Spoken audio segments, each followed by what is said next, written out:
Gjeneta Fetau, ish finaliste e edicionit të tretë të shtëpisë më të famshme në Kosovë, ka tërhequr vëmendjen me një rrëfim të papritur që po bën xhiro në rrjeteve sociale.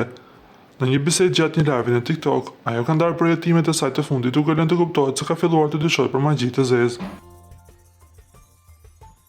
A beson se hire? Po më duket që dikush më ka bërë diçka në këtë banesë. Si vi në shtëpinë time nuk flej kurrë rehat. Shoh ëndra, njerëz që kurrë si kam parë. Armiq që di që kam, çdo ditë nga 10 më shtohen. Nuk është mirë mos me mujt me flet në banesë. Në pushim, hotel në Shqipëri, banesë një shoqës, gjithë flej normal. Kam hall të madh. E kam thirrë një pastruese. E kam pastruar në të gjitha anët sepse mendoja mos ka qit dikush diçka. Asnjë gjë. A me shku te hoxha, është shprehur ajo. Projektimet e saj të çuditshme dhe netet pa gjumë sipas saj nuk lidhen me stresin apo lodhjen, por me diçka të errët, që ajo beson se ndikon në jetën e saj të përditshme. Nëse Gjeneta do të zgjedhë të ndjek rrugën e besimit të hoxhallarët, siç e ka përmendur, apo do të kërkojë një zgjidhje tjetër, kjo mbetet për të parë.